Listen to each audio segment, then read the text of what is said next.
Have you ever looked at someone and felt a coldness that you couldn't quite explain?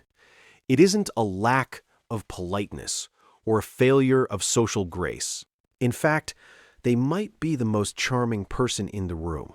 They might be the one everyone is laughing with, the one who seems to have it all figured out. But there is a subtle, unsettling observation you might have made if you were paying close attention.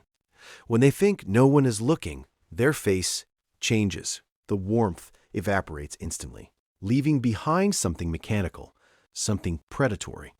You might have brushed it off as a bad day or a trick of the light, but your intuition was trying to tell you something. It was telling you that you weren't looking at a person who was feeling what you were feeling. You were looking at a person who was calculating. By the end of our time together, you will understand a hidden architecture of the human mind. You will recognize the invisible patterns that govern the behavior of those who seem to operate by a different set of rules. More importantly, you will understand something about the people you have let into your life, and perhaps something about the parts of yourself that you've kept hidden. This isn't about labeling people as monsters.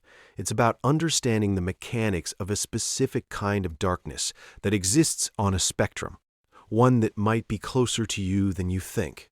We are entering the world of the Dark Tetrad. For a long time, psychologists spoke of a dark triad: narcissism, Machiavellianism, and psychopathy. But recently, a fourth, more disturbing element has been added to the map: sadism. When these four traits converge in a single individual, they create a personality that is uniquely equipped to navigate the world through exploitation and control. You know these people. They are the colleagues who climb the ladder by stepping on fingers, the partners who make you feel like you're losing your mind, and the friends who only seem to call when they need to see you fail. They don't see the world as a place for connection. They see it as a game of strategy where everyone else is a piece on the board. Imagine a quiet evening at a local gallery. You're there with a friend. Let's call him Julian. Julian is the kind of person who fills a room without raising his voice. He's standing in front of a painting, explaining the brushwork to a small group of strangers who are hanging on his every word. He's brilliant, charismatic, and seemingly deeply moved by the art. But as you watch him, you notice something. A waiter trips nearby, spilling a tray of drinks. The crash is loud, and the waiter is clearly embarrassed, scrambling to clean up the mess. The strangers in the group look concerned. Some even offer to help, but Julian doesn't move. For a split second, a look of pure, unadulterated satisfaction flashes across his face. It isn't a smile of amusement. It's a look of nourishment. He isn't helping. He's feeding on the small, sharp moment of someone else's humiliation. Then, as quickly as it appeared, the mask is back. He turns to the group and says, with perfect pitch, "How tragic for the poor man." This is the first psychological layer, the mask of sanity. It is the ability to mimic human emotion so perfectly that it becomes indistinguishable from the real thing. This is particularly true for the narcissist within the tetrad. They don't just want your admiration, they require it to stabilize a fragile internal void. They use their charm as a tool for impression management. They aren't being nice because they care about you.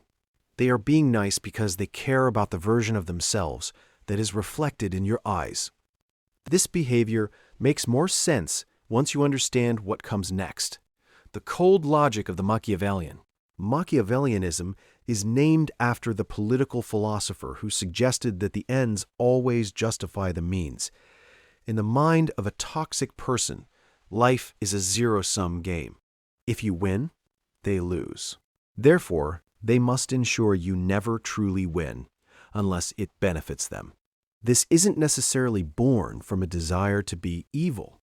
Often, it is a survival mechanism rooted in a deep-seated belief that the world is a hostile place. They learned early on that vulnerability is a liability. To stay safe, they had to stay in control.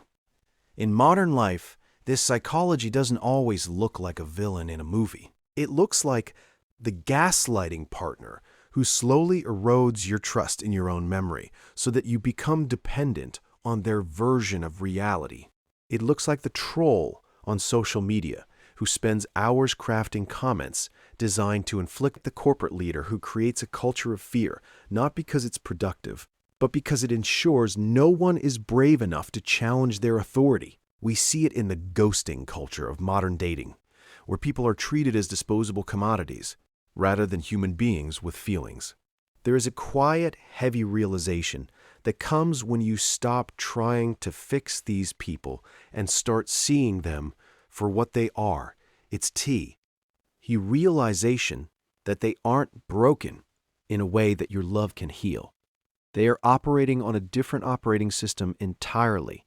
Their peak isn't a moment of connection. It's a moment of successful execution. The mental loops we opened at the start, the coldness in the eyes, the satisfaction in the spilled drinks, they close here. The satisfaction Julian felt wasn't about the waiter. It was about the confirmation that he was superior, that he was the one standing while others were falling. The Dark Tetrad isn't a collection of traits. It's a strategy for living without the burden of empathy. Their power over you was never based on their strength. It was based on your belief that they were playing the same game.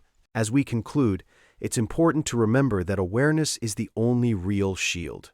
This isn't about becoming cynical or closing yourself off to the world.